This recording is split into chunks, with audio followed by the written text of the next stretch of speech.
Hello, I'm ToyCat, and welcome back to our second channel geography video. This summer series, we'll talk about geography and the world and stuff. And where is the most remote place in the world is a really fun question, and fortunately, the answer isn't McDonald's or the London borough of Brent, although as a fun aside, I would be willing to bet that every single place within this red line has been discovered and explored by lots of people, even within just the last year, because there are so many people living here that every single place a person can physically step within these red lines has been stepped on by someone, because it's a very densely populated area inside one of the biggest cities in the world that is also one of the most accessible cities in the world. And so if you wanted to go from London to the most remote and undiscovered place in the world, where should you go? And that's fun because I found this map on the map one subreddit, and basically one of the interesting things about it is it shows the 1914 travel times to places around the world and how different it is to today. I mean, look at this, like less than 5 days from London could only get you to most of Europe, not even all of Europe, I should mention. And if you want to go to the United States, better be willing to bring 2 to 3 weeks with you worth of time. I mean, is that how packing works? I don't think so. And yeah, this was a really interesting map by itself, but I found something even better if it's a little bit harder to see. This is an Isochronic Distance Map from pineapplecharm.com showing how long it would have taken to travel in 1914. So within 5 days, 5 to 10 days, 10 to 20 days, 20 to 30 days, 30 to 40 days, over 40 days. It's the same map, but it's in a little bit more of an old-timey format. But then this exact same map will allow you to see the difference between 1914 and 2016. This is the exact same map of the world. It's even left on the labels of Austria-Hungary, but now instead of taking 5 days to get to Austria-Hungary, it takes within half a day. Instead of taking, let's find a fun place on here, shall we? Instead of going to, the Burma over here, my favorite, very much real country, but Burma would have taken a solid 20 to 30 days, or 10 to 20 days, depending on the region. Now it takes half a day to 3/4 of a day. The speed at which we can access most of the world has gone up by such a dramatic amount, and to prove this point the best, here is the original map, as you can see to my right there. Sydney would take about 30 to 40 days to reach just 100 years ago. Right now, if I want, I can go on Google Flights. I can book a flight for tomorrow. I can book a flight for tomorrow. It will cost me £777, but I can be in Sydney in 22 hours.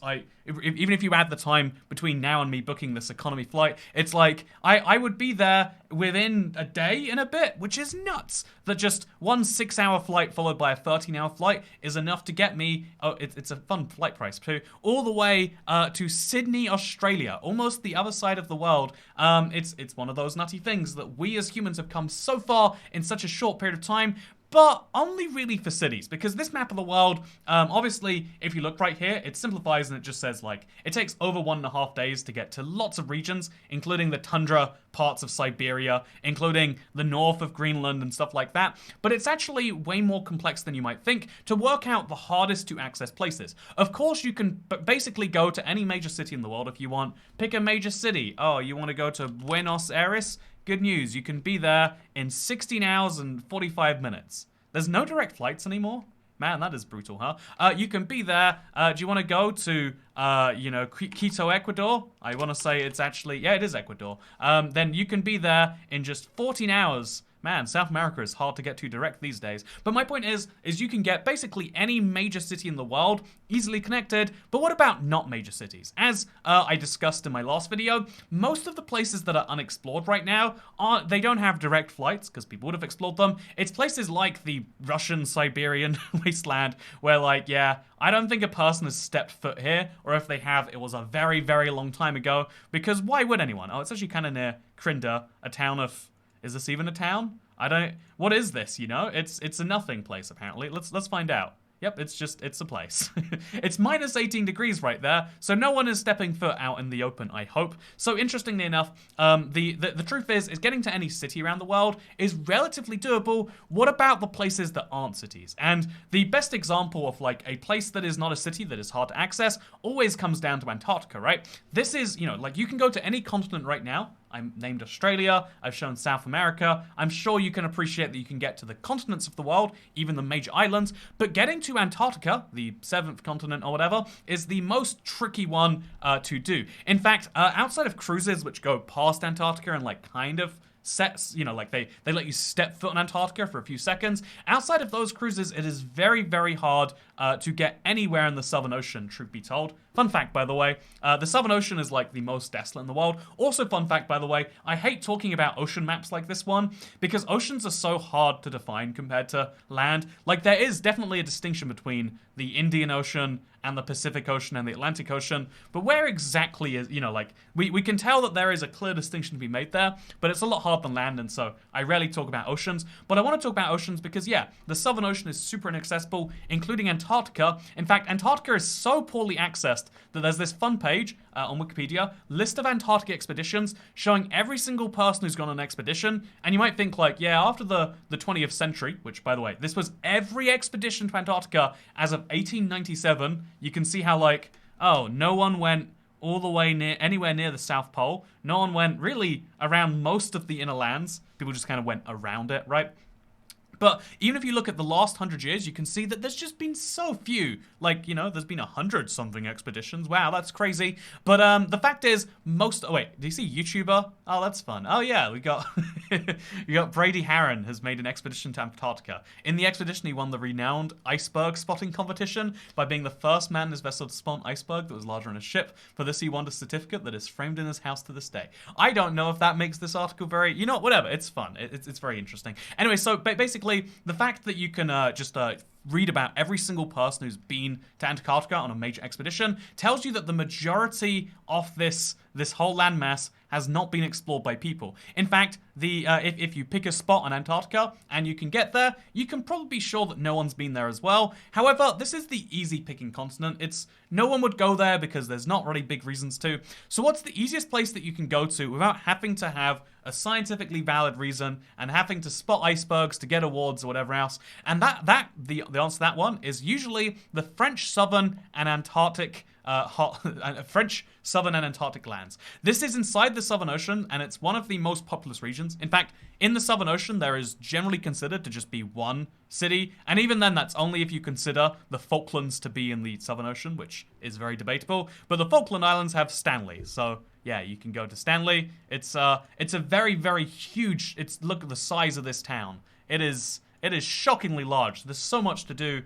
And it's such regular flights. Even the Falkland Islands, by the way, there's no commercial flights too. You have to get on an RAF flight. It's a whole thing. You have to be on a military plane to be there. But the French Southern Antarctic Islands are a whole extra step removed from this because there are French settlers on this island, and there is tourism reasons to be here, I've heard. Do you wanna find out what they all are? It's very hard to.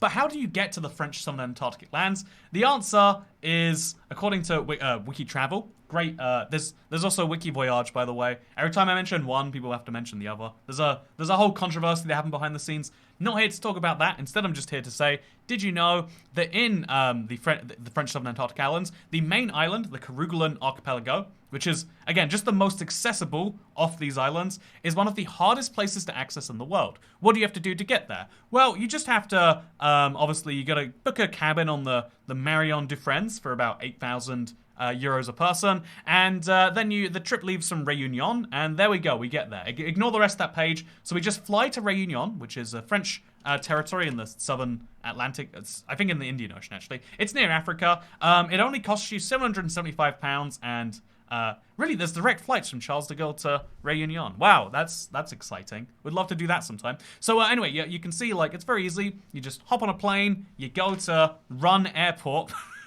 giving you a stark warning of what to do when you get there, which is, by the way, just to put this in perspective, the closest airport that you can realistically access it from is about 2,000 miles away over here on this relatively small island. I can't get over the fact that there's a place called Le Tampon. Not gonna let it distract this video, but like, what is the etymology of this place being called this? I can't. Is the, you know, no. That's separate point for a separate time. Anyway, so you can see how Réunion is 2,000 miles away. So how long does the boat journey take? It's a good thing you ask. Well, if you would like to do so, it will take you just according to territory and you know, I'm not gonna pretend to read French. I'm just gonna switch that one over. Territories that. You know, this is not even the same page. I hate when websites do that. It's like, no, I switched to English because I wanted the same page in English. I didn't want you to switch the web page I was on. Anyway, you can...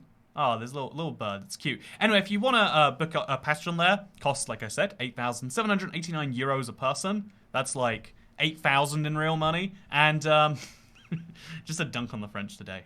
I'm sorry I had to bring the euro down with them. And it takes 28 days is my point right here. But you know what? It takes 15 hours according... I don't even know what I'm reading at this point. Let's switch back to English, a language I can understand. It takes... there are 4 trips open to tourists per year, and it takes 28 days. Half of them are sea, half of them are land. So you have to dedicate, in addition to the short, by comparison, 16-hour flight from London, you'd have to dedicate 28 days of your life to being on this ship, which is apparently a very nice ship. I've heard very good things about it. It sounds like one of those quirky places, but here's the thing. It's so exclusive and it's so expensive, no one's going to spend 17,300 euros and be like, yeah, it was just okay. It has to be the best trip of your life when you spend that much, right? And so I feel like it's not actually that good of a place. However, if you are to go to the French southern Antarctic lands, there are like 100 scientists there, and like the fact that there are even like tourist attractions and there's things to do and there's food, and look at that. I don't want to know, why are there historic sites? These aren't undiscovered places. I want to discover my own places. I don't have to eat mutton that's being prepared by the natives and the scientists and stuff. This is lame and I hate it. And so instead, you might think, where do I go from here? The answer is twofold. One, you can pick somewhere in Antarctica. You can pick somewhere, honestly, if you pick one of these surrounding French southern lands, or you pick the McDonald, like if you pick a place on this island, can guarantee no one's been there to confirm if it's delightful, below or above the ground. However, here's your other option. There's also, there's actually a ton of, like, you can go to the bottom of the ocean, you can go to outer space, you go to all these things, but if you want a realistic skill to learn mountain climbing, right? Why should you learn mountain climbing? And the answer is because of the oceans. You can learn more about the oceans on mountains. No, the reason you should learn more about mountain climbing is because of Muchu, which is, at present, the tallest mountain in the world at 7,452. You know, do you want to just see the mountain? I'll show you the mountain. It's gonna look absolutely delightful. Ooh, Muchu. As you can see, Muchu is found in a country. You're not even saying the country is controversial. Google doesn't even try. It could be in a few countries, honestly. And so getting there to climb it, kind of a hard thing to do already. And so that, you know, like, politically speaking. But then on top of that, it's also an insanely tricky mountain to climb. It's harder to climb than mountains that are taller. And so, long story short, it's the tallest mountain, one of the tallest mountains on Earth, that remain unclimbed. In fact, if you want, there's a whole bunch of potentially highest unclimbed mountains around the world that you could maybe consider. There's the one mountain that's like the religious site, and so yeah, mountaineering has been banned in Bhutan, so you can't climb this mountain legally, and so someone might have done it. The Muchu, yeah, maybe. I mean, people have made attempts. Some people have scaled there. You can find all sorts of places that people haven't been. It's just we're getting more and more to the stage. Once you really dive into this video, the point of it is that, yeah, most of the places on Earth that people would want to inhabit probably have been already. This is a weird concept in economics that is, like, hard to like, drill into people, because, you know, we want to be unique and we want to find out great places to live. If you can be happy living in the Siberian wasteland, if this right here is your new home and you figure, wow, look at that space, I could build a giant house, no one would see my house besides by plane, and I probably would be unbothered by the Russian government. That's actually a big, you know, you should pick another country. Go to Canada instead. You know, go to the Canadian Great Wasteland and, like, look at this right here. You patch over this like it's Minecraft. You make a flat base. Then you build on top of that your lovely house, and boom, all of a sudden, you've got a great house, and it's wonderful, and it costs you only the cost of building materials. However, this is where we start to realize that the reason that it's so expensive to live in a city. By the way, I'm actually going to Canada. That is, but the next place I'm going is Vancouver. People like updates on my travel plans, so there you go in case you're curious. Vancouver is one of the most expensive real estate markets in the world. Let's hop on a random place. I bet this apartment here costs big money. I wish I'd prepared that for this video. Do you wanna Google how much? Should we just, you know, it's guaranteed like $500,000 Canadian dollars or something, maybe more. I don't know. Just because it's in the middle of a big city. It's not even that nice though, right? Wow, that's dumb. Isn't that wacky? When, you know, like, but the truth is, the reason that unexplored places are so cheap and that very explored places are so expensive, like, you know, there's a free island and you can live on this island for 7 months for free. But there's a catch. Or you can buy a €1 house in Italy, but there's a catch. And the catch is that, yeah, so these villages are falling apart. You need to be not only able to renovate a house that's in terrible condition because no one's wanted to live there in so long. Also, so it costs a ton of money to renovate the house, which you have to prove you have. Fun fact. But also you have to start to rejuvenate a community because there's only, you know, these villages are falling apart. And so if you want one of these €1 houses, they actually will show you on this website. There's a map of all these €1 houses you can buy in Italy, which look into if this is your thing. Wait, where is it? There was a map. I swear there was a map. As you can see, here's a map. None of these are in major cities surrounded by a ton of great things with, you know, like with museums nearby and you know, like a coffee place and all the weird things that you don't think about, a supermarket, all these weird things that you don't think of being essential to life, but actually very much are. The reason that living in a big city is very expensive is because lots of other people think, yeah, this'll do. This'll be great. You know, the more people live in an area, the more communal things that you collectively do for each other. It does sound a lot like living on a socialist commune or something like that, but we use this because we use this time currency where like I do a certain amount of work for the community and then in exchange I get it's called money. It's a like unknown off concept, but and that's why you need a lot of money to live in the most desired areas because a lot of people would like to live there. Maybe they're not doing their fair share to get their time credits. You can make some vague argument for, but the point is that there's a reason that living in Vancouver is more expensive than living in let's pick at least a place, Lacrete over in northern Alberta.